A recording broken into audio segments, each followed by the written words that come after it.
தமிழ்நாட்டில் ஏதாவது ஒன்று செய்யணும், தமிழ்நாட்டில் இருக்கக்கூடிய பன்முகத்தன்மையை மதச்சார்பின்மையை கெடுக்கணும், சீர்குலைக்கணும், இல்ல ஒட்டுமொத்த இந்து சமுதாயத்துக்கும் இஸ்லாமிய சமுதாயத்தை பூச்சாண்டியா காட்டணும், அதற்கு ஒரு பிரச்சனை வரணும். வெளி மாவட்டங்கள்ல இருந்து வந்து குமிச்சிட்டானுங்க, இந்து மக்களை காப்பாத்த போறேன், இந்து சாமியை காப்பாத்த போறேன். ஒரு இந்துவாவே நான் கேட்கிறேன், டேய் இந்த வீணா போன இந்து மதத்துல தாண்டா, இந்த கன்றாவியான இந்து மதத்துல தாண்டா இவ்வளவு அழுக்கு நடக்குது.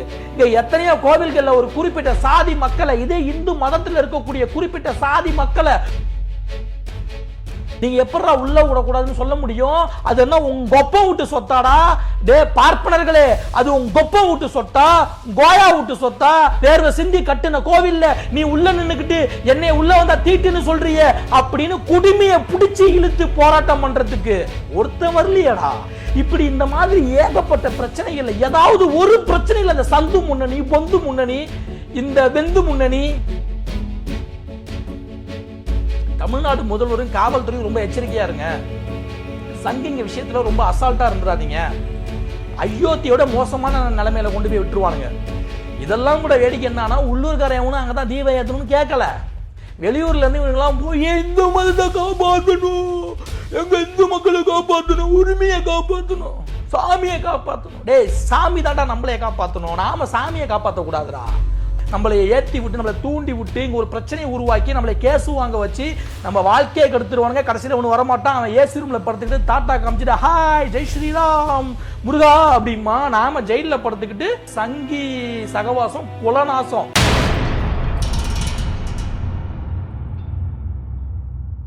இந்து மக்களை காப்பாத்துறோம், இந்து மதத்தை காப்பாத்துறோம், கோவிலை காப்பாத்துறோம், சாமியை காப்பாத்துறோம், இந்து மக்களினுடைய உரிமைகளை காப்பாற்றுறோம் அப்படிங்கிற பேர்ல இந்த இந்துத்துவ கலவர கும்பல் வந்து இன்னைக்கு திருப்பரங்குன்றத்தில் ஒரு குறிப்பிட்ட இடத்துல தான் நாங்க வந்து தீபத்தை ஏத்துவோம் அப்படின்னு ஒரு பெரிய பிரச்சனையை செஞ்சுக்கிட்டு இருக்கானுங்க. கலவரத்தை ஏற்படுத்துற நோக்கில் ஒரு பெரிய பிரச்சனையை செஞ்சுக்கிட்டு இருக்கானுங்க.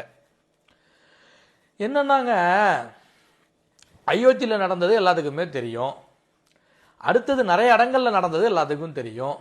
இப்ப தமிழ்நாட்டில் ஏதாவது ஒன்று செய்யணும், தமிழ்நாட்டில் இருக்கக்கூடிய பன்முகத்தன்மையை மதச்சார்பின்மையை கெடுக்கணும், சீர்குலைக்கணும், அப்ப அதற்கு ஒரு பிரச்சனை வரணும், அந்த பிரச்சனை மதம் சார்ந்து இருக்கணும். இப்ப வழக்கம் போல இங்க இருக்கக்கூடிய வந்து முஸ்லிம்கள்லாம் இந்து மக்களுக்கு வந்து எதிரானவங்க அப்படின்னு இங்க உள்ள ஒட்டுமொத்த இந்து சமுதாயத்துக்கும் இஸ்லாமிய சமுதாயத்தை பூச்சாண்டியா காட்டணும், அதற்கு ஒரு பிரச்சனை வரணும். அதற்காக தான் இவனுங்க இப்படி ஒரு விஷயத்தை இன்னைக்கு வந்து கிரியேட் பண்ணிக்கிட்டு இருக்கானுங்க.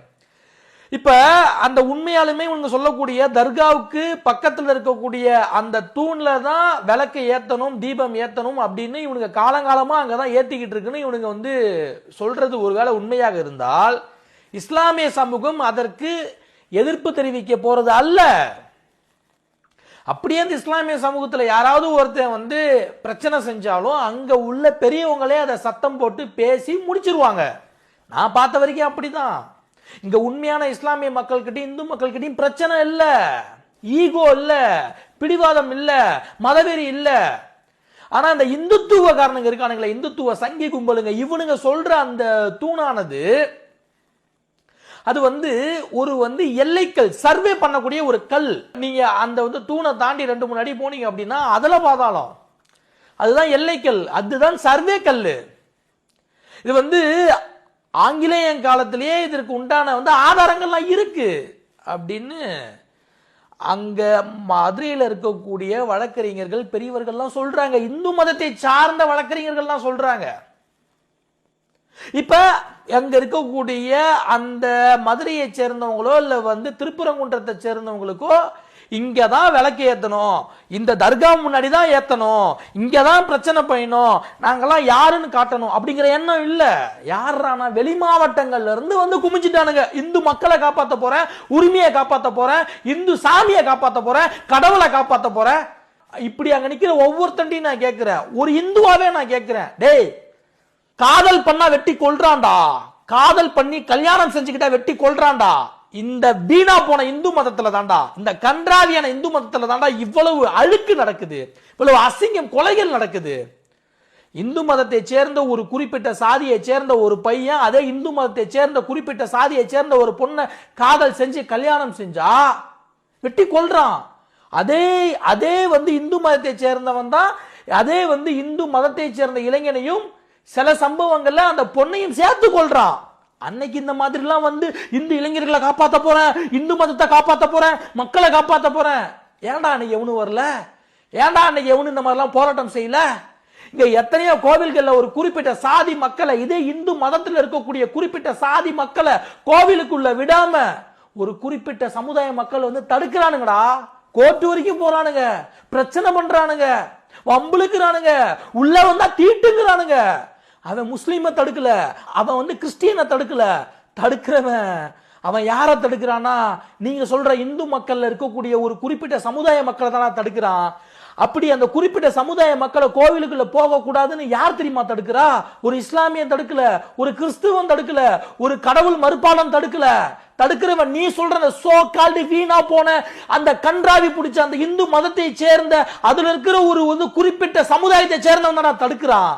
அன்னைக்கு நீங்க போய் கேட்கணும்ல, நாங்கெல்லாம் இந்து மக்களுக்காக நிப்பண்டா, நீ எப்படா என் மக்களை உள்ள விடக்கூடாதுன்னு சொல்லுவ, நீ எப்படா என் மக்களை திட்டுவ, நீ எப்படா என் மக்களை அசிங்கமா பேசுவ, என் மக்களை சாதிய காரணம் காட்டி எப்படா நீ உள்ள விடாம இருக்கலாம் அப்படின்னு அன்னைக்கு நீங்க எல்லாம் போய் கேட்டிருக்கணும்ல, போராடி இருக்கணும்ல. போராட மாட்டீங்க. ஏன்னா அதை செய்யறதே நீங்க தான்டா, அதை செய்யறதே நீங்க தான். அடுத்து இப்ப இருக்கக்கூடிய தமிழக அரசு வந்து அனைத்து சாதியினரும் அர்ச்சகராகலாம் சொல்லி ஒரு சட்டத்தை போட்டு அந்த சட்டத்தை நடைமுறை செஞ்சா கருவறைக்குள்ள அங்க இருக்கக்கூடிய பார்ப்பன ரவுடிங்க உள்ள விட மாட்டானுங்க. யார? முஸ்லிமையா, கிறிஸ்டியனையா? அதே பார்ப்பனர் அல்லாத இந்து மதத்தை சேர்ந்த சகோதரர்களை உள்ள விட மாட்டான்டா. நீ வேற சாதி, நீ வேற சாதி, நீ தொட்டா தீட்டாயிரும், இது ஆகம விதிக்கு எதிரானது, நாங்க மட்டும் தான் தொடணும், நாங்க மட்டும் தான் செய்யணும் அப்படின்னு வந்து தடுக்கிறவன் முஸ்லிமோ கிறிஸ்டியனோ இல்லடா, இதே இந்து மதத்துல இருக்கக்கூடிய பார்ப்பனங்கிற ரவுடிங்க தான்டா செய்யறானுங்க. அன்னைக்கும் என் இந்து சகோதரனை, என் இந்து மதத்துல பிறந்தவனை நீங்க எப்படா உள்ள விடக்கூடாதுன்னு சொல்ல முடியும்? அது என்ன உங்க கொப்ப விட்டு சொத்தாடா? டே பார்ப்பனர்களே, அது உங்க கொப்ப விட்டு சொத்தா, கோயா விட்டு சொத்தா அப்படின்னு கேட்டு என் தாத்தம் பூட்ட கல் சுமந்து மண் சுமந்து வேர்வை சிந்தி கட்டுன கோவில்ல நீ உள்ள நின்னுக்கிட்டு என்னை உள்ள வந்தா தீட்டுன்னு சொல்றிய அப்படின்னு குடுமைய பிடிச்சி இழுத்து போராட்டம் பண்றதுக்கு ஒருத்தன் வரலையடா, ஒருத்தன் வரலையே. இப்படி தமிழ்நாடு முழுக்க ஏகப்பட்ட சாதி பிரச்சனை, ஏகப்பட்ட தீண்டாமை பிரச்சனை இந்து மக்களுக்கு இருக்கு. இந்து மக்கள்ல இருக்கக்கூடிய குறிப்பிட்ட சமுதாய மக்களை சேர்ந்தவங்களுக்கு இருக்கு. வரலையடா. இங்க பக்கத்துல வாங்கடா, இரட்டை கோலை முறையை காட்டுறேன், இரட்டை கோலை முறையை காட்டுறேன்.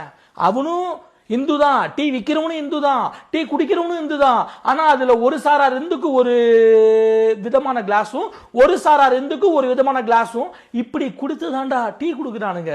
அங்கெல்லாம் நீங்க போய் போராடணுமேடா. இன்னைக்கும் காலனி தெரு காலனி தெரா தான் இருக்கு, குடியான தெரு குடியான தெரா தான் இருக்கு, அக்ரஹாரம் அக்ரஹாரமா தான் இருக்கு. அங்கெல்லாம் நீங்க போயிட்டு வந்து போராடி நம்ம மக்களை ஒன்னா இணைக்கணும் இல்லடா. அப்படிலாம் செஞ்சாதானடா இந்து மக்கள் ஒன்னா சேர முடியும்.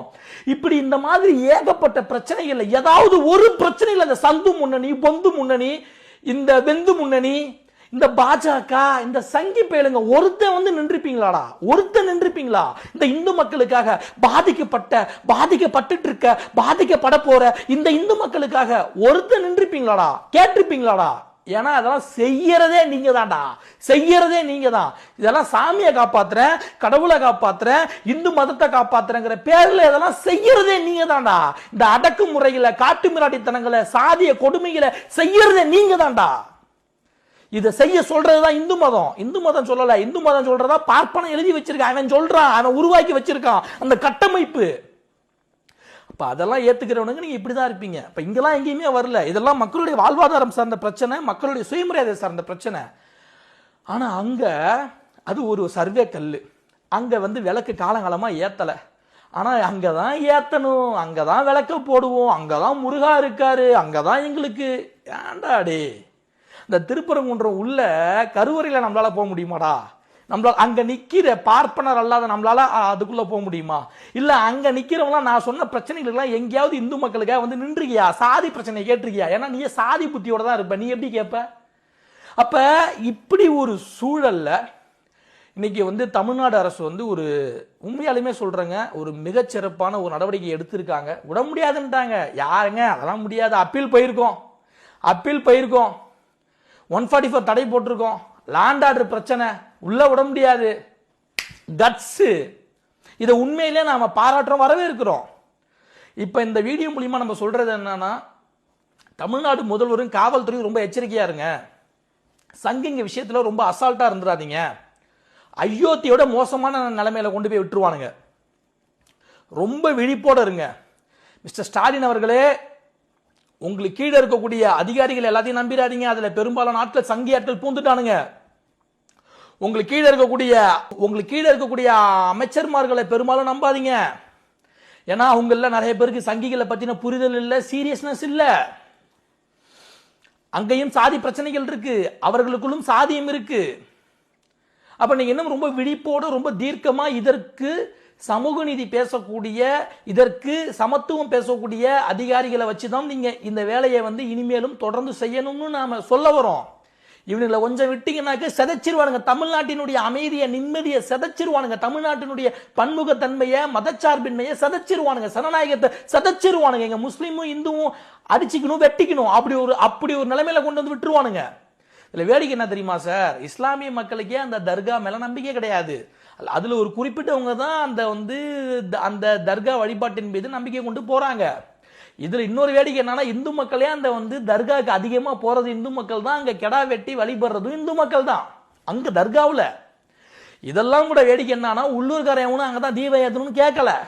வெளியூர்ல இருந்து இவங்கெல்லாம் போய் இந்து மதத்தை காப்பாற்றணும், எங்க இந்து மக்களை காப்பாற்றணும், உரிமையை காப்பாற்றணும், சாமியை காப்பாற்றணும். டேய், சாமி தாண்டா நம்மளைய காப்பாற்றணும், நாம சாமியை காப்பாற்ற கூடாதுடா. கோவிலை காப்பாற்றணும்னு சொல்லி பல இடத்துல கோவில் சொத்துக்களை கொள்ளையடிச்சு வச்சிருக்கீங்க. இன்னைக்கு இருக்கக்கூடிய பாஜக மாநில தலைவர் நயினார் நாகேந்திரனோட பையன் பாலாஜி நயினார், அந்த ஆள் பேர்ல இந்த சொத்தை இப்பதான் மீட்டு எடுத்தாங்க, கோவில் சொத்தை. ஏன் அந்த பாலாஜி அந்த கோவில் சொத்தை ஆட்டையை போட்டானே, அவன்கிட்ட போய் உங்களாலலாம் ஏன்டா அந்த மாதிரி ஆட்டையை போட்ட கோவில் சொத்தை, ஏன்டா இப்படிலாம் பாஜகன்னு சொல்லி, ஏன்டா இப்படி பாஜக இந்துன்னு சொல்லி ஏன்டா ஏமாத்துற அப்படின்னு சட்டையை பிடிச்சி கேட்க உங்களாம் துப்பு இருக்கான்னு நான் கேட்கிறேன். அப்ப தமிழக அரசு ரொம்ப தீவிரமா தீர்க்கமா இருக்கணும் இந்த விஷயத்துல. இந்து மக்கள்லாம் இவனுங்க பேச்ச கேட்காதீங்க. நாம சாமியை காப்பாற்ற கூடாது, சாமி தான் நம்மளே காப்பாற்றணும். நம்ம பேரை சொல்லி நம்மளை ஏத்தி விட்டு நம்மளை தூண்டி விட்டு இங்க ஒரு பிரச்சனையை உருவாக்கி நம்மளை கேசு வாங்க வச்சு நம்ம வாழ்க்கையை கெடுத்துருவானுங்க. கடைசியில் ஒன்று வரமாட்டான், அவன் ஏசி ரூம்ல படுத்துக்கிட்டு டாட்டா காமிச்சிட்டு ஹாய் ஜெய் ஸ்ரீராம் முருகா அப்படிமா நாம ஜெயில படுத்துக்கிட்டு நாம ஜெயில கொசுக்கடியில படுத்து கிடக்கணும். இது நமக்கு தேவையில்லாத வேற பொழைக்கிற வழியை பார்ப்போம். இவனுங்க பேச்ச கேட்காதீங்க. சங்கி சகவாசம் குலநாசம், சங்கி சவகாசம் குலநாசம். நான் முன்னாள் சங்கி, நான் பட்டிருக்கேன், பல கேசுகளை வாங்கியிருக்கேன். இவனுங்களை நம்பி போவாதீங்க, இவனுங்களை நம்பி என்னைக்குமே போவாதீங்க. பொழைக்கிற வழியை பாருங்க. உண்மையாலுமே எங்கேயாவது இஸ்லாமிய மக்களால நமக்கு பிரச்சனை இருந்தா சொல்லுங்க, நாம சேர்ந்து பேசுவோம், நாம சேர்ந்து அவங்கள்ட்ட பேசுவோம்.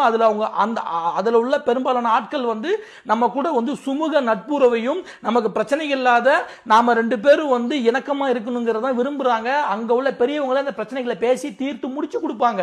அப்படி ஒரு சூழல் தான் அங்க இருக்கு. இந்த சூழலை அவனுங்க கெடுத்துருவானுங்க. இந்து மக்களே, இந்து இளைஞர்களே உஷாரா இருங்க. இதெல்லாம் பார்த்து கவலைப்படக்கூடிய இஸ்லாமிய சமூகம் கவலைப்படாதீங்க. உங்க அண்ணன் தம்பிங்க நாங்க இருக்கோம். எங்களை மீறி அங்க ஒருத்தனும் ஒன்னும் புடுங்க முடியாது. உங்க கூட உங்களுக்கு முன்னாடி நாங்க எப்போதும் நிற்போம். வாழ்க தமிழ்நாடு, வாழ்க சமூக நீதி. உங்களுக்கு எவ்வளோ ஒரு இது இருந்தா, மனசுக்குள்ள எந்த ஒரு தைரியம் இருந்தா இந்த அளவுக்கு உங்களால பேச முடியும். ஆனா அப்ப நம்ம சொல்லலாமா தோழர், ரொம்ப கிரிஞ்சா பேசிருக்கீங்க, சும்மா உடான்ஸ் விட்டுருக்கீங்க, நல்ல டயலாக் ப்ரிப்பேர் பண்ணிருக்கப்பா, அடிக்கடி இந்த டயலாக் மறந்துருச்சுன்னு சொல்லி ஸ்கிரிப்ட் பேப்பரை பாத்தியா அப்படின்ற மாதிரி நாங்க கேட்கலாமா? இதுல அவரு வேற ஃபர்ஸ்ட் அங்கிள்னு சொல்லிட்டாரு, ஃபைனல் டச்ல தாய் மாமாவா எங்க சார் போனாரு இத்தனை நாள் 50 வருஷமா? அந்த தாய் மாமா எங்க போனாரு? ஒரு தாய் மாமான்னு என்ன பண்ணணும்?